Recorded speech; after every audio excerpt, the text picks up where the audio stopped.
Hello, this is question number 1 of assignment number 1, buffer overflow exploitation. This is the given code. Now I am explaining what this code is actually doing. First, we are jumping to the line label. So in line label, we are calling a function which labeled address. Now in address, we are first popping out the ESI. That means the ESI point to the string. Actually, we know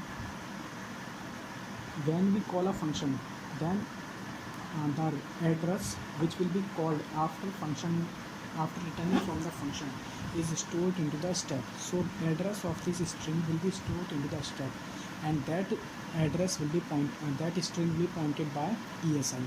So what we are going to do here, we are first moving that address to the 8th position ahead of ESI. This is what we are doing. It is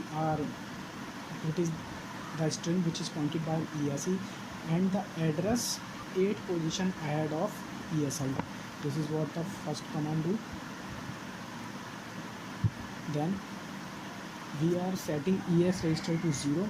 Then the value of EX register, that is 0, is set to the 12th position and 7th position ahead of ESI. This is what it does. So at ESI plus 7, 0 will be stored, and ESI plus 12, 0 will be stored. Now we are storing 11 at the AL register. What 11? 11 is a system call for execve. So execve is a function system call which require 3 arguments. First argument is character type pointer, where we have stored our string.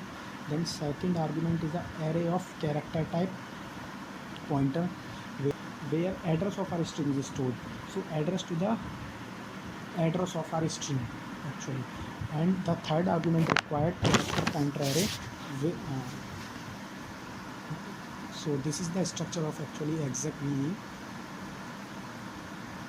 First argument require pointer to the string, then second is the array of character type pointer, and third is also array of character type pointer.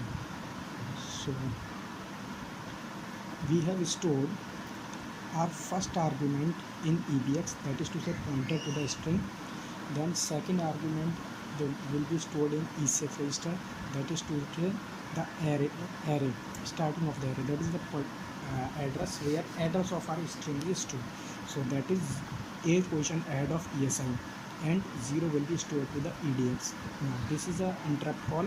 We have called this interrupt. So what will function, what this code will do, it will execute a program that will pointed by the EBX register, that is pointed by this file name. File name is stored in EBX register. So it will execute a system shell. This is our command. System shell will execute. Now what will happen after that? This is a simple exit routine.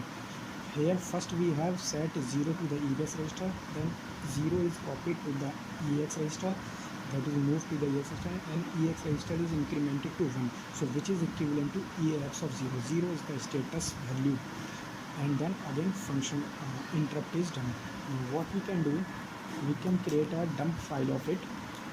So we have to first assemble it. Code name lf.s. After that we have to link it. So here we can link it, and that we have to dump it. So this is the opcode of our assembly program. Okay, let's move to the second question. Here we have wrapped assembly instruction into GCC ACM instruction. So ACM allows us to embed the assembly line into the C code. So we have simply wrote all those assembly lines into the ASM, nothing else. So here what I am going to do, I am going to create dump file of this foo function. So for that we have to compile it first. Then here is the dump file. So this is actually bytecode. This is actually bytecode of our assembly line instructions, which we have studied in question number 1. These all are, so which we require. So this will be required.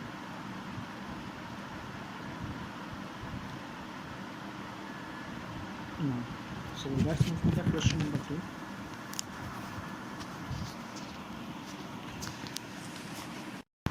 So let's start question number 3. Here what I have done write the bytecode of the assembly instruction which we have found in question number 2 into the shell code array. Now what this program is doing, it is the function pointer. That means this shell will point to the address of the shell code. So this line is equivalent to these both lines. So here shell is a function pointer which contain the address of the shell code, and our shell code contain the opcode or bytecode of our assembly instruction. So when this function will call, the system shell will be execute. System shell will start. So I am showing it how it will start.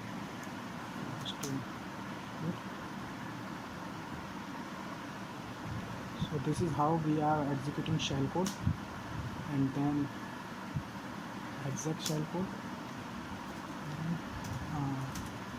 shell code. So it should start our system shell. So here our system shell is start. We can do all here what we can do with system shell. So we can print anything. Hello, how are you? So it will be printed.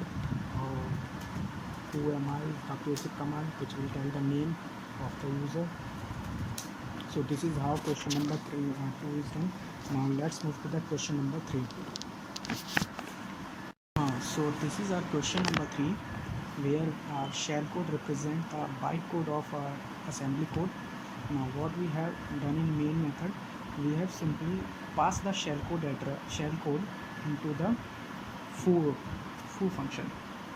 Now this character type pointer is store the address of the shell. So here we have defined a buffer of 256 bytes, and here we are copying the content of shell code or content of this argument into the buffer. Now strcpy is a dangerous function. It doesn't check the length of the argument which is copying into the buffer. So that's why it will show and warning. I am showing you what this function is doing. Okay, let's compile it. Here I am doing adding some switches fno stack factor exec stack no pipe to disable some securities actually, right? So we are disabling here canary flag or nx flag and no pipe flag also. So now let's go to the GDB to see what's actually going on. So let's see. Okay, now this is our function. So this shell code is in the is passed to the function. So let's place a breakpoint at foo function itself. Now, so when we run, our GDB should stop at the foo function. So it is stopped at the foo function, and intelligently it is showing the address of the shell code also.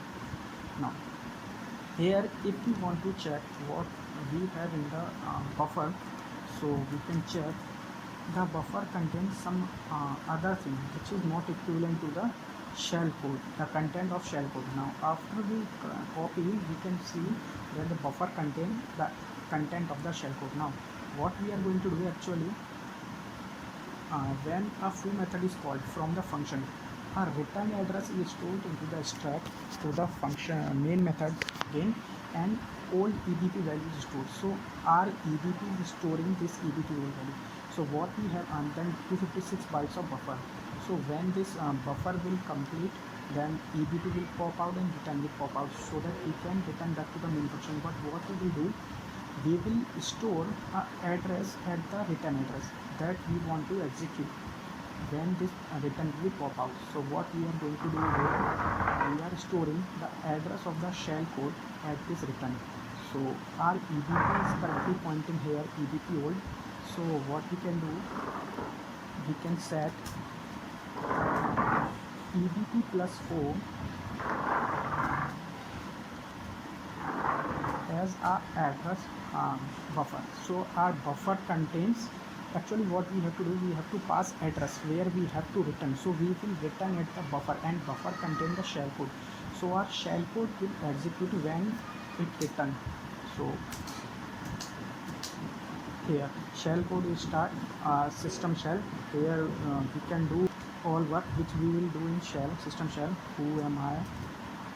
That should represent who is me. Or we can print also. Whatever we can do in system shell, we can do here itself.